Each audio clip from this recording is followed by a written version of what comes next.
Hello everyone, welcome back to the channel that knows nothing. I'm Jem and let's get to it.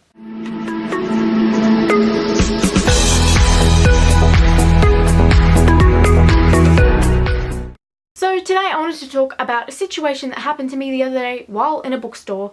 I was looking at the young adult fiction, which was on this wall here, and then behind me on the other wall was children fiction. A little boy walked up because he was obviously going to go look at the children books, and he pulled one out, and it was actually Geronimo Stilton, which was what I read as a kid, or was, you know, what got read to me, whatever. And he picked it up off the shelf. He looked at it and he looked at the back and then he put it back on the shelf, and then I don't know, anyway, I thought it was weird because he just walked in and walked back out like a second later. And then his father, I assume, was this man that he was with, otherwise I don't know the relation, anyway. And he's like bringing his father to the kids section and he shows his dad the book, and his dad goes, "No, you're not gonna read that, you're gonna read a proper book." But then he takes him out of the store, and I was confused by the whole situation. This kid was quite young enough to be reading Geronimo Stilton, and I was really confused by the whole situation, and it was like, what? I was like, huh? And I was in the middle of reading a blurb and I just full on stopped and put it back on the shelf, and I'm like, what just happened? And I was like, what is the definition of a proper book? I don't think there is an improper book. I don't think that there is a book that is way better than others, although I'm sure that book exists.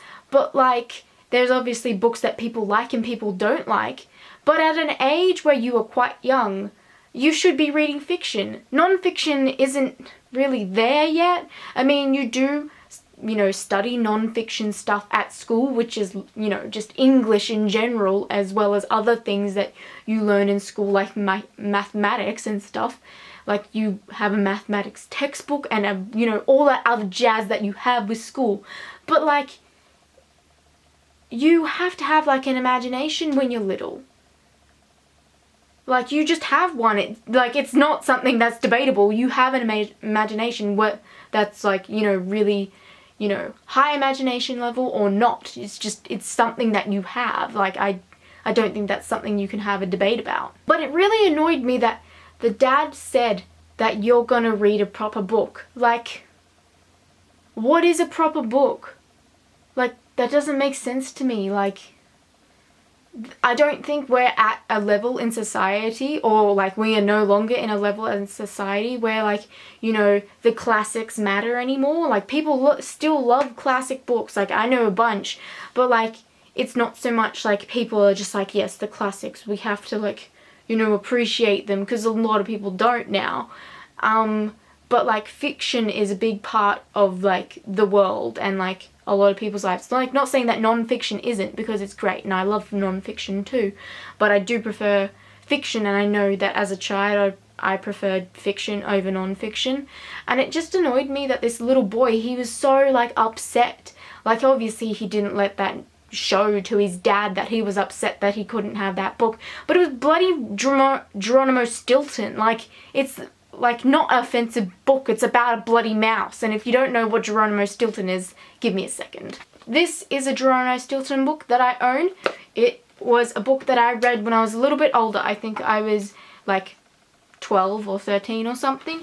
But the book looks like this on the inside. Some of the words are in different things, depending on what the word is. For example, this says Princess Ashley and it's in cursive. But the books are hardly offensive. It's about a mouse, and sometimes it's about his sister and all the relations that he has. And Geronimo Stilton wasn't my favorite book as a kid, but it was my brother's, and we have a whole collection of them. And this is mine because as I got a little bit older, I decided to start reading Geronimo Stilton because I think it was a good idea. Anyway, but it baffled me that the dad was like, you're gonna read a proper book. I'm like, what are you gonna give him? Some murder mystery novel that was written like 50 years ago and you think is brilliant? Because I'm sure your son won't think it's brilliant. Everybody has different tastes in book, and that was your son's taste in book, and you wouldn't let him have it. And I was just like, what? And I'm just like, I couldn't even. I was so upset for this little boy. And I'm like, when I have a kid, or if I have a kid, I don't know what the future holds, but I will let them read what they want to read, and I will not force them to love books, even though that I love books. Like, it's just something that I wouldn't do. I was just, I was just like, how dare you say that's not a proper book, and how dare you say that, like, you know, all this other kids fiction for kids are not proper books. I'm like, let a kid be a kid, let a kid pick a kid's book, and let a young adult pick a kid's book. Who cares? Kids' books are for everybody. That is the beauty of kids' books. It doesn't matter. They have an age, like saying, like on the back of books, sometimes they go 13 and up, or like, you know, other things. I don't think this one has one. But that is the beauty of it. It doesn't have an age limit. I always see it as like, well, I'm the little plus at the end of the 13. Like, I know that I am 20 years old and I turned 21 this year, and that's frightening. But like, I will still see the beauty in kids' books. Who cares? They have like a great innocence to them, and they have a, you know, a strong storyline that the main characters don't have to fall in love, and weird triangles and all that other stuff. That is never, you know, 100% the story. It's always like, this is the main story and this is like a little bit of the romance here, even though they never pay attention to the romance at all. And that was like in Percy Jackson until the end. That was when these characters got together.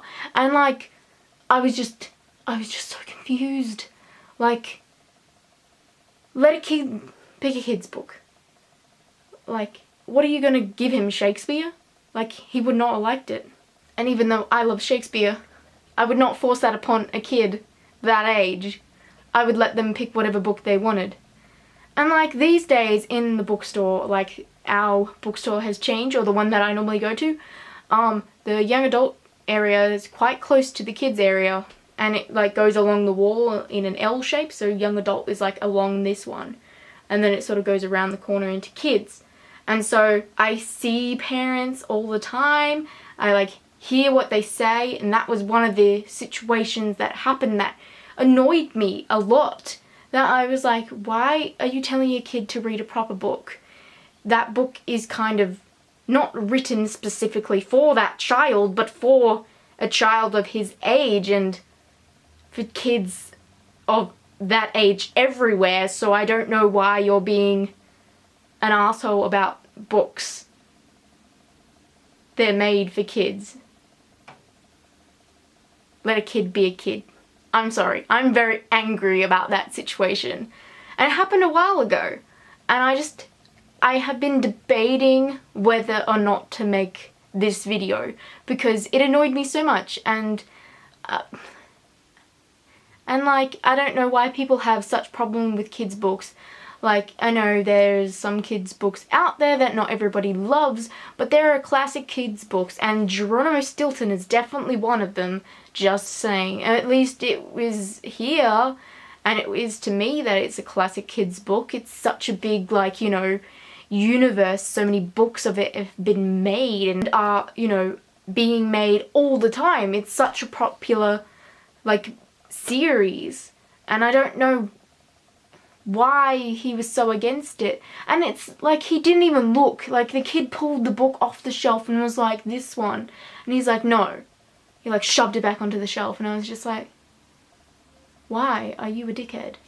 Anyway, I'm sorry, I won't go on anymore. I was trying to end it in that last bit and I just couldn't.